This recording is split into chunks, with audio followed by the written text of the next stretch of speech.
My name is Dr. Christopher Kavanau, and I've been invited to talk a little about an emergency ventilator building initiative here at ESU involving a small but growing network of ESU faculty across various departments.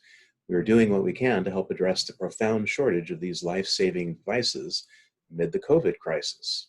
Here is the latest version of our ventilator, and I just finished building a few days ago. The ventilator designs I'm focusing on are simple, cheap, and most importantly, they of course need to work.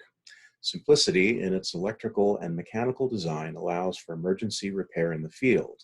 It also means, all other things being equal, less can go wrong. The construction price is in the $100 range with readily available parts from Home Depot, as can be seen being purchased here.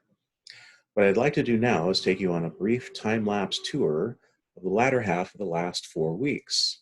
This video shows my assistant for the latter half of the project, Professor Patricia Varkados of ESU's Digital Media and Technology Department, who I was lucky to meet at the President's new faculty reception last year. Patricia is, by the way, an absolutely brilliant filmmaker, both on a creative and intellectual level. In fact, she edited this video that I'm about to show. Over the last 3 weeks, she's come over to my house 5 times, spending half of her day each time helping to build ventilators. Here's the video. Hold on to your butts.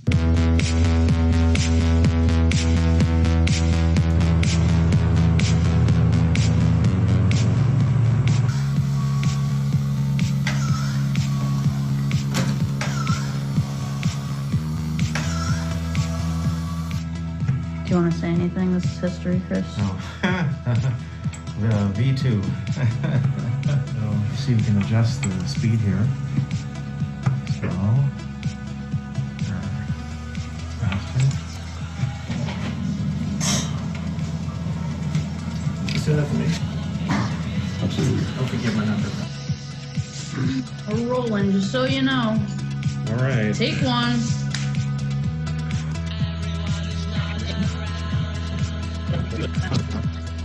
That's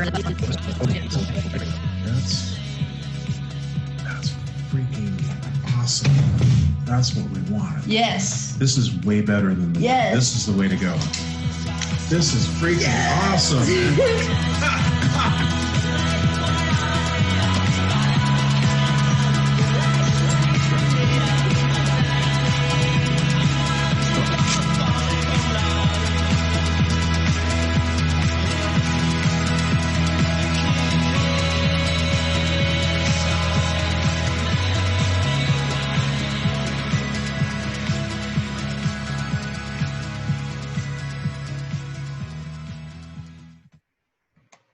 I will now briefly walk you through the chronology of events leading up to where we are now.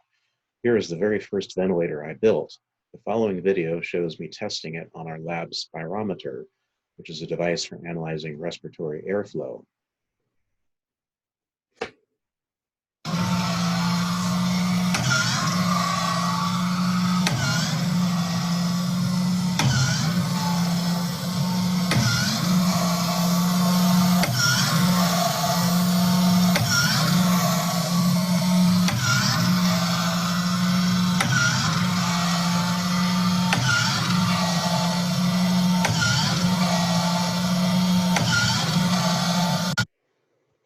Upon running a battery of spirometry tests, I noticed its airflow waveforms needed to be more sinusoidal, like shown here in this figure.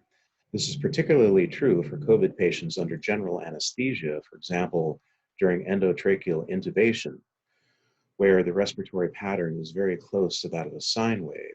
This led to a radical redesign of the ventilator. The next prototype shown here in this next slide solved that problem. The following video explains the theory behind it. Here's another view showing its relative size next to the Coke. So what this is essentially doing is it's taking circular functions and converting them into linear displacements. So, for example, when we stop the unit, and when this screw is at the right, let's say it's at the east compass point, we treat that as a height of 0. So when it goes to 90 degrees, sine of 90 is 1, so it would be a height of 1. And then back to 0 for 180 degrees, 270 degrees, and it's at -1. So it's oscillating as a sine wave, as a function of the angle.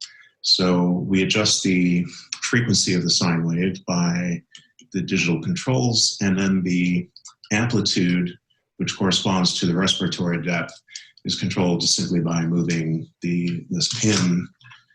So you just simply relocate the pin to a different location. You simply adjust the amplitude of the sine wave for the respiratory depth. And that's basically how that sets.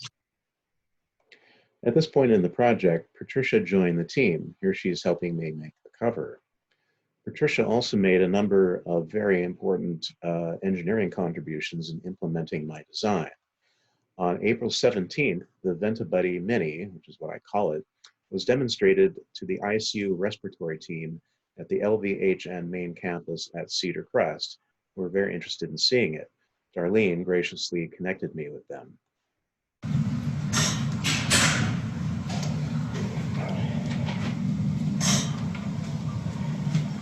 Say that to me. Absolutely. Don't forget my number. Come on. The respiratory team at LVHN were very enthused after the demo. They said its maximum use would be in a code blue at their hospital, internally, and in EMS. They also said it would be great for hospitals in the transport of ventilated patients, like, for instance, a nurse having to transport a COVID patient from the ICU to CAT scan. This is what Patricia and I put together the prior Sunday. She helped cut a hole for the piston assembly. This is one of the trickier steps in the process. Over the next 2 days, I finished the rest of it. This digital version of the Mach 4 has digital controls and a backup battery switchover and alarm if the AC goes out.